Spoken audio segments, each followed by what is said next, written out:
Very good morning to all of you. Welcome again in home science class.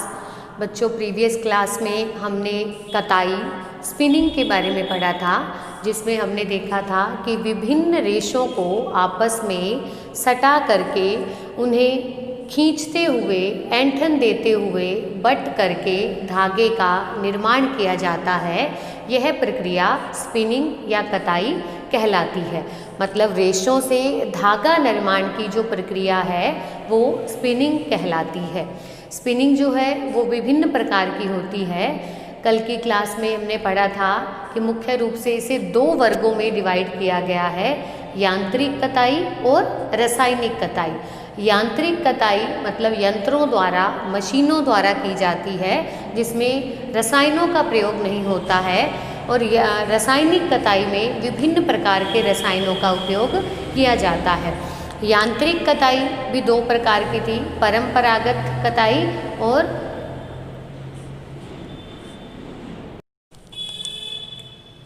यांत्रिक कताई को भी दो वर्गों में बांटा गया, परंपरागत कताई और आधुनिक कताई। परंपरागत कताई के तरीकों में चरखा और तकली मुख्य रूप से हैं, और आधुनिक कताई जो है विभिन्न प्रकार के फ्रेम्स के ऊपर, रिंग फ्रेम, म्यूल फ्रेम आदि पर की जाती है। आज हम करेंगे रासायनिक कताई। रासायनिक कताई मतलब रसायनों का प्रयोग करके ये कताई की जाती है। जो यांत्रिक कताई है वो मुख्य रूप से जो है प्राकृतिक रेशों पर की जाती है, जिसमें कार्डिंग, कॉम्बिंग, ड्राइंग आउट, खींचना की प्रोसेस के द्वारा ऊनियों को ऐंठन देकर खींच करके उनसे धागा बटा जाता है। जबकि रासायनिक कताई जो है वो रासायनिक रेशों पर की जाती है। जो कृत्रिम रेशे, मानव निर्मित रेशे होते हैं, उन पर जो स्पिनिंग होती है, कताई होती है, वो रासायनिक कताई है। जिसमें फर्स्ट आती है आर्द्र कताई। हमने जब रासायनिक रेशों का पढ़ा था तब हमने उसमें पढ़ा था कि रासायनिक रेशों के लिए एक घोल तैयार करा जाता है। विभिन्न रसायनों का कोलाइडल गाढ़ा घोल तैयार होता है, जिसे स्पिनरेट के छिद्रों से गुजार करके रेशा तैयार किया जाता है।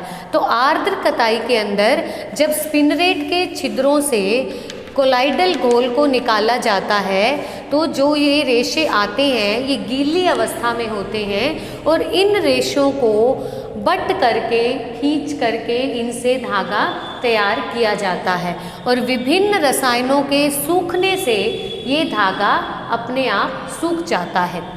आर्द्र कताई में जो स्पिनरेट से रेशे निकलेंगे इन्हें सुखाया नहीं जाता, गीली अवस्था में ही बट करके धागा तैयार कर लिया जाता है, और नेचुरली रसायनों के जमने से रेशा जो है, धागा जो है वो बन जाता है।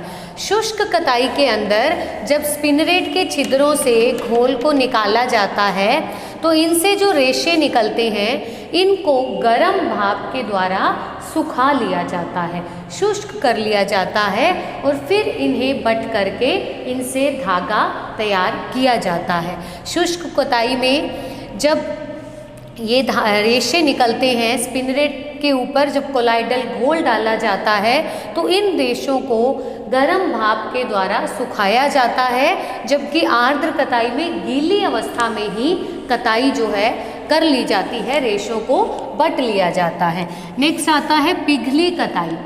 पिघली कताई के अंदर मुख्य रूप से नायलॉन में करी जाती है। इसमें विभिन्न रसायनों के घोल के द्वारा एक फ्लेक्स नामक पट्टी, यूँ समझ लो कि एक पट्टी तैयार कर ली जाती है। इनके फ्लेक्स तैयार कर लिए जाते हैं। रसायनों के फ्लेक्स को फिर से एक ऑटोक्लेव नामक यंत्र के अंदर पिघलाया जाता है। ये ऑटोक्लेव नामक जो यंत्र है ये प्रेशर कुकर नुमा यंत्र होता है। बड़े बड़े प्रेशर कुकर जैसे होते हैं जिनका टेम्परेचर अंदर बहुत अधिक होता है, तो बहुत अधिक तापमान पर रसायनों की इस पट्टी को फिर से पिघलाया जाता है दोबारा से, इसीलिए इसे पिघली कताई कहते हैं। पिघलाने के बाद फिर इसे स्पिनरेट के छिद्रों से निकाला जाता है, और इनसे जो रेशे निकलते हैं उन्हें बट करके धागा तैयार कर लिया जाता है। नेक्स्ट आता है सॉल्वेंट कताई। सॉल्वेंट कताई के अंदर जब स्पिनरेट के छिद्रों से रेशे तैयार मिलते हैं तो उन रेशों को विभिन्न रसायनों के अंदर डिप करके रखा जाता है, अंदर डालकर रखा जाता है और उन्हीं रसायनों के अंदर ही उन्हें बट करके उनसे धागा तैयार किया जाता है। मतलब जो रेशों से धागा तैयार करने की जो प्रोसेस है, जो स्पिनिंग की प्रोसेस है, वो विभिन्न प्रकार के रसायनों के अंदर ही संपन्न होती है।